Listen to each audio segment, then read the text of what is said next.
mesin cuci atau kulkas juga perlu dihalalkan, benar Iya, tuh Pak? betul. Dulu sempat ada juga ban mobil mau disertifikasi. Ban mobil. Iya, auditor itu harus punya kepekaan, harus punya feeling yang bagus, dan yang terpenting adalah integrity ya, integritas.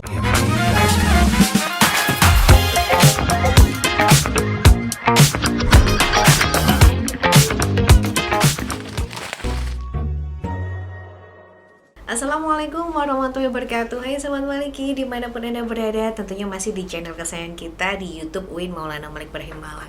Sudah di subscribe atau mungkin belum di follow? Silahkan untuk melakukan hal tersebut. Baik, bersama saya Imi Sarah, dan saya akan mengawali untuk podcast di hari ini dengan tema yaitu masih berhubungan dengan Halal Center. Kali ini saya bersama salah satu narasumber yang sangat luar biasa. Beliau adalah koordinator bidang mutu dan manajemen. Bisa kita panggil dengan Bapak Muhammad Taufik MSI. Kita sapa terlebih dahulu. Assalamualaikum Bapak. Waalaikumsalam warahmatullahi wabarakatuh. Ya, bagaimana kabar di hari ini? Kalau kemarin sudah weekend agak lama Pak. Bagaimana sekarang? Alhamdulillah sehat, sudah siap Masih tetap bekerja. semangat Pak ya? Insya Allah semangat. Harus mengawali di awal minggu kali ini. Baik Bapak, saya akan membicarakan tentang Halal Center. Kalau sekarang kita akan menyoroti tentang 5 aspek penting terkait LPH. LPH itu apa sih Pak sebenarnya? LPH itu lembaga pemeriksa halal ya. Oke, yang bisa dijelaskan? Diberi tugas oleh negara untuk melakukan pemeriksaan dan atau pengujian kehalalan produk ya. Nah, produknya itu banyak sekali, bisa dari makanan, kemudian minuman, ada juga barang gunaan ya yang kita pakai, kemudian kosmetika, obat-obatan, ya, rekayasa genetika, bahan kimia, produk biologi, dan banyak sekali produk-produk lain. Bahkan kemarin saya sempat tahu nih Pak, salah satu ada mesin cuci atau kulkas juga perlu dihalalkan, benar ya, tuh Pak? Betul. Di kulkas itu yang sudah ada merek Sharp ya, itu sudah ada label halal di pintu depannya itu. Kenapa dia dilabeli halal? Karena di dalam kulkas itu ternyata ada zat anti bau, deodorizer ya, yang itu berpotensi dari bahan hewani. Nah, kalau berpotensi dari bahan hewani berarti ya bisa hewan halal, bisa hewan haram. Iya, saya baru tahu nih Pak dari hewan. Apanya dia ambil Pak dari hewan? Anti lemaknya, ya anti baunya itu, filternya itu bisa berasal dari hewan. Oke, hanya satu nih Pak baru di Indonesia yang berlabel halal. Yang kami tahu baru Sharp. Baru itu dulu ya. Iya. Betul. Mungkin ada beberapa produk lain ya gunaan itu, seperti dulu sempat ada juga ban mobil mau disertifikasi. Ban mobil. Ya, tetapi karena ban itu selalu bersentuhan dengan najis atau jalan lainnya, tidak diterima, tidak usah disertifikasi gitu. Beberapa lagi juga kaos kaki. Kaos kaki juga sudah ada. Kaos kaki kan dari benang nih Pak ya? Iya, betul. Kaos kaki bersertifikat halal. Kemudian ada juga tisu. Nah, tisu karena langsung kontak dengan kita ya, dengan wajah, dengan tangan, itu juga ada sertifikasi halalnya. Gitu. Ternyata banyak sekali ya. Banyak sekali. Yang kita tahu mungkin kan identik dengan makanan selama ini. Iya, makanan, betul. Kosmetik itu kan yang banyak sekali. Iya. Lalu kita kembali lagi nih Pak, menyoroti 5 aspek tentang terkait LPH. 5 aspek ini apa aja? 5 aspek LPH ini sebetulnya dari satu itu manajemen ya, di bagian manajemen mutu itu bagian dari aspek penting, bagaimana kualitas daripada lembaga pemeriksaan ini harus betul-betul dijaga. Jangan hanya mengejar kuantitas atau jumlah produk yang disertifikasi, tetapi kualitas daripada hasil audit kita itu harus bagus. Kemudian yang kedua itu ya kita harus melakukan inovasi ya. Inovasi itu artinya betul. Audit misalnya tidak bisa dijangkau terlalu jauh, caranya bisa by online, video call dan segala macamnya, atau voice note yang interaksi langsung dengan pelaku usaha dan atau penyedia yang bertugas di sana. Itu salah satunya. Kemudian kompeten ya, lembaga pemeriksa halal ini harus memiliki personil-personil yang kompeten di bidangnya, khususnya di auditor ya, harus betul-betul kompeten dan memiliki kemampuan untuk menilai suatu bahan atau produk ini halal atau tidak, sumbernya dari mana, diproses seperti apa, disajikan dengan apa, diangkut menggunakan apa, dan sampai segala macamnya. ya? Betul. Mereka ngangkutnya, transportasinya pakai apa? Jangan-jangan di jalan ngangkut daging yang tidak halal. Dicampur dengan produk dia itu. Berarti kan Tanpa ada kontaminasi disadarin ya. silang, Iya. betul. Betul, itu saya kira aspek penting yang ada di LPH selama ini yang kita perjuangkan untuk mencapai IQ rektor ya, sebetulnya indikator kinerja utama di bidang halal yang tahun ini harus mencapai 150 sertifikat halal. Sekarang sudah berapa nih, Pak? Insya Allah kurang 5-10% lagi sudah tercapai gitu ya. Ternyata banyak juga, Pak ya. Selama ini kalau kita melihat dari aspek penting yang sudah disampaikan tadi, ada nggak sih Pak kendala ketika kita sudah terjun di orangnya langsung gitu? Kendala yang paling umum itu adalah kejujuran ya. Iya. Kejujuran dari pelaku usaha. Betul. Ada beberapa yang sengaja menyembunyikan. Misalnya nih, kami melakukan audit di pelaku usaha yang ternyata mohon maaf bukan karena mengecilkan agama lain, bukan, tetapi ini hanya temuan di lapangan. Misalnya non muslim misalnya. Kami kejar tuh, mohon maaf, punya anjing atau tidak? Nggak punya, punya peliharaan anjing atau tidak? Kan itu kan non halal ya. Kemudian bilangnya tidak demikian. Kemudian menjualnya itu produksinya di mana saja nih? Kan jualnya di kampus misalnya. Di kampus ini umumnya ya. Masak dulu di rumah, setengah matang dibawa tuh ke kantin kampus. Dimasak tuh di sana. Kemudian nggak jujurnya, nggak full 100% masaknya di kampus. Nah, kami selaku auditor itu punya feeling ya, nggak mungkin ini dimasak 100% di kampus. Masuknya jam 8 misalnya kan baru buka tuh. Nah, setelah dicek, mohon izin Ibu, kami ingin berkunjung ke rumah. Untuk memastikan ada nggak proses produksi. Jika tidak ada, oke, tidak ada masalah. Begitu berkunjung misalnya ditemui hewan peliharaan ternyata. Kemudian anaknya suka makan babi misalnya. Itu kan ada potensi kontaminasi silang dengan produk-produk yang akan dijual di kampus nanti. Hal-hal demikian itu menjadi tantangan dan kendala dari kita ya LPH. Bagaimana harus menyikapi hal ini, dan kita tidak punya hak otoritas untuk memutuskan sebetulnya. Hanya menyampaikan laporan, komisi fatwa yang memutuskan. Itu dari sisi pelaku usaha.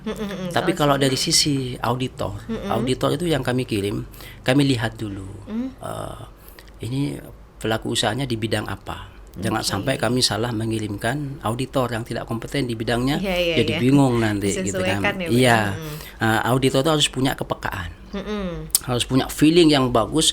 Dan yang terpenting adalah integritas. Tidak boleh ada perselingkuhan antara auditor dengan pelaku usaha nih, kong kali kong misalnya. Itu tidak boleh. Anda kan saudara sendiri nih. Ya, betul. Kami hindari itu. Misalnya ternyata kenalannya dia tidak kami tugaskan auditor ini. Atau sempat konsultasi ke auditor A ini, maka auditor A ini tidak saya kirim ke pelaku usaha yang berkonsultasi tadi. Khawatir ada konflik of interest ya, atau kepentingan. Mengurangi hal itu. Ya, betul. Itu harus kita jaga. Dan auditor kami insya Allah punya integritas yang tinggi, sudah menandatangani fakta integritas bermatra cukup, yang semuanya diminta untuk mempelajari detail apa isi poin-poin fakta tadi ya, dan itu sudah ditandatangani. Dan insya Allah auditor LPH UIN Maulana Malik Ibrahim Malang ini punya kompetensi yang cukup dan integritas yang tinggi gitu. Wah, sangat luar biasa nih Pak. Pak, kalau tadi kita sudah membicarakan soal aspeknya penting apa aja. Boleh salah satu pertanyaan ini Pak, mungkin yang seringkali saya pikirkan, kalau kita melihat sertifikasi halal di minuman tuh dari mananya sih Pak? Dari label halal. Dari labelnya dari label aja, halal. Ya. Di beberapa produk itu wajib menempelkan label halal bagi produk yang sudah bersertifikat halal.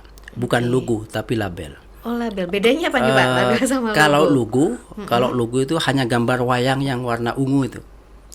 Itu logo. Logo selalu halal. Warna ungu. Iya, ungu. Sejak pemerintahan yang baru Pak Akil Irham ya dulu, BPJPH-nya yang sekarang sudah diganti Haikal Hasan, itu logonya wayang. Itu gambar halal ya. Kemudian kalau label sama semar Pak ya? Iya, betul gambar semar. Nah, sekarang ini label halal. Label halal itu ada logonya, di bawahnya ada labelnya, ada ID-nya. Sertifikat numbernya ya. Sehingga kalau konsumen itu searching melalui HP, dia tembus tidak tuh.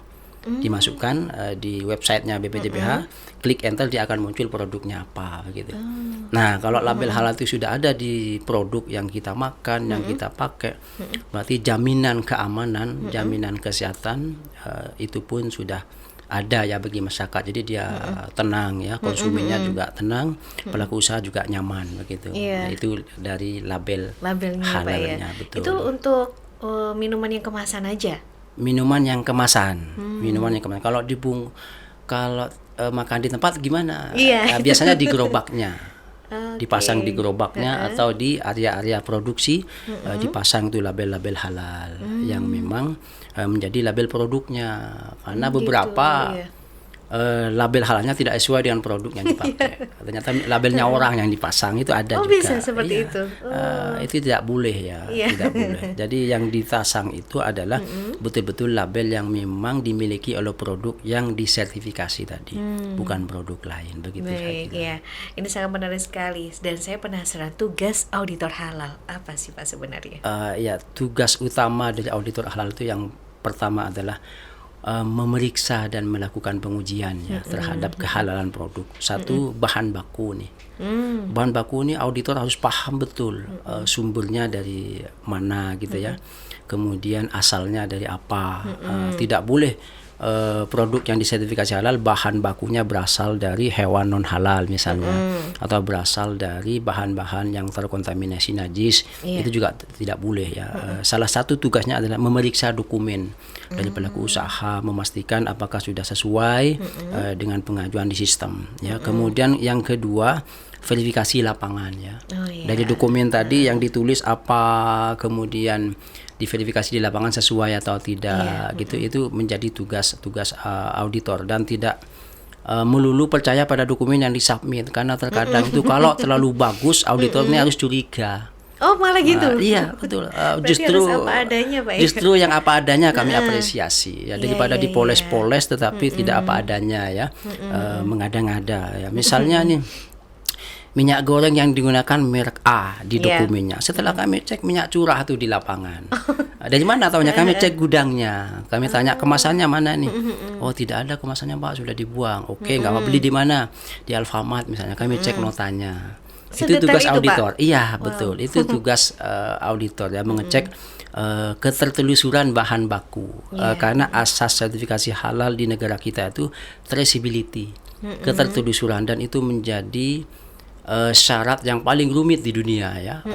Traceability itu misalnya ada bahan, misalnya kapan hari kami audit rawon ya, rawon terkenal di Malang, bahkan di beberapa cabang ya. Itu kan daging. Daging ini kami harus cek belinya di mana, di pasar A misalnya. Kami cek tuh mana nota bukti pembelian di pasar A. Ada tuh supplier B. Supplier B kami kejar tuh, belinya di mana? Di RPH Malang misalnya. Itu kami harus cek betul nggak supplier B ini membeli di RPH Malang, buktinya apa. Kami kejar sampai yang menyembelih siapa. Itu sampai jagalnya kami tahu itu namanya siapa yang menyembelih, bahkan karcis mobil parkir untuk menyembelih sapi itu ada. Itu bukti-bukti hal demikian. Berarti nggak boleh dibuang nih karcisnya tidak boleh betul. Nota pembelian daging, kemudian pengecekan postmortem hewan yang akan disembelih, itu menjadi tugas auditor mengeceknya. Nah, begitu lalai di bidang itu ya, misalnya auditor lupa, kemudian sudah kadung disidangkan, maka apa yang menjadi laporan dari auditor itulah yang akan difatwakan. Nah, jangan sampai laporan di auditor itu satu mengada-ngada, tulis saja apa adanya, kemudian pastikan bukti-bukti sudah tertelusur dengan baik dan terbukti valid ya, terbukti valid, sehingga keputusan majelis ulamanya tidak keliru ya. Karena fatwa itu muncul setelah ada laporan dari auditornya begini. Oh, ini halal, oh ini tidak halal begitu. Itu dari laporan auditor. Semisal nih Pak, contoh tadi kayak semacam karcis ya, itu kan harus sepilih sekali.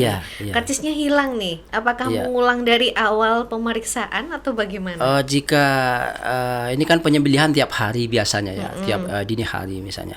Kalau hilang misalnya hari ini hilang, bisa besok juga tidak ada, bisa besok lagi pasca audit kita minta ya. Atau minta keterangan nih dari RPH setempat, menerangkan bahwa jagal ini memang menyembelih sapi di RPH ini. Dan itu ditandatangani oleh dinas yang bertugas ya, dinas pertanian peternakan atau dinas apa yang di RPH itu yang membawahi RPH gitu ya. Kadang dinas peternakan, kadang dinas pertanian juga ada yang membawahi RPH. Surat-surat itu juga auditor harus mengecek betul asli atau enggak ini. Jangan-jangan bikin kop suratnya disamakan, kemudian stempelnya kita comot dari online misalnya. Apakah ada yang demikian? Beberapa ada. Jangankan surat keterangan dari RPH, RPU ya, fatwa saja. Keterangan fatwa ulama Indonesia itu beberapa waktu lalu kami menemukan palsu. Yang tanda tangan sudah meninggal sebelum tanggal tanda tangan itu ada. Itu palsu, itu luar biasa karena memang ini kan serba online ya, stempelnya MUI ada, tanda tangannya yang menjabat di MUI juga ada. Mereka bisa memalsukan. Jadi dari mana kita tahu palsunya? Auditor harus punya kecanggihan di bidang itu, punya keahlian ya. Betul, bisa dicek nomornya, ciri khas kopsnya MUI itu seperti apa. Kita harus punya tuh, kita harus punya feel ke sana ya. Tanda tangannya kiai siapa ini seperti apa, itu harus punya detail ya. Hal demikian itu tidak akan dimiliki oleh seorang auditor kalau dia kekurangan pengetahuan ya di bidang halal, di bidang produk halal, kemudian di bidang bahan-bahan yang halal, kemudian di bidang sumber bahan yang halal dan segala macamnya. Itu tidak akan diketahui oleh para auditor kalau kekurangan pengetahuan di bidang itu. Sanksinya apa nih Pak kalau misal ketahuan kayak gitu? Kalau kami tidak bisa memberikan sanksi ya, tapi hanya melaporkan. Ini ada surat fatwa dari MUI Jawa Timur yang bertentangan adalah ini, tapi kami cek di sistem ini tidak ada. Oh ternyata jawabannya ini palsu Pak. Langsung ya. Ternyata yang tanda tangan itu adalah beliau-beliau yang sudah meninggal. Tanggalnya pasca meninggal, jadi ketahuan ketahuan. Dan itu dokumen itu tidak berlaku ya untuk kehalalan produk yang sedang diajukan sertifikasi. Secara otomatis didiskualifikasi berarti Pak? Iya, harus cari bukti lain atau pindah. Kalau terkait sanksi tadi itu urusan pihak yang berwenang ya, tapi terkait sertifikasi ini kan tetap harus berlanjut. Bagaimana caranya? Oke lah, pindah supplier begitu, atau pindah produsen yang memang memproduksi daging yang bersertifikat halal. Begitu. Berarti bisa kita berikan solusi juga ya, bisa. Nggak sampai di situ aja. Bisa, ya. Baik Pak, sebelum kita tutup perjumpaan kali ini, ada yang mau disampaikan sama sahabat Maliki di rumah tentang kehalalan ini? Baik, Bapak Ibu para pemirsa. Semuanya ya, untuk sertifikasi halal ini memang wajib bagi seluruh bagi produk-produk yang beredar di Indonesia, khususnya makanan, kemudian minuman, obat-obatan, kosmetika, rumah potong unggas, rumah potong hewan, ruminansia, serta produk kimiawi, produk biologi, dan rekayasa genetika itu wajib bersertifikat halal gitu ya. Oleh karenanya bagi Bapak, Ibu, dan pemirsa semuanya, mohon kiranya jaga tubuh kita ini dengan makanan-makanan yang sehat, gunakan pakaian-pakaian yang ke depan itu akan disertifikasi halal. Yang paling penting saat ini adalah sebetulnya di makanan dan minuman, karena itu menjadi darah kita, menjadi daging kita, menjadi tulang kita, bahkan menjadi seluruh anggota tubuh kita.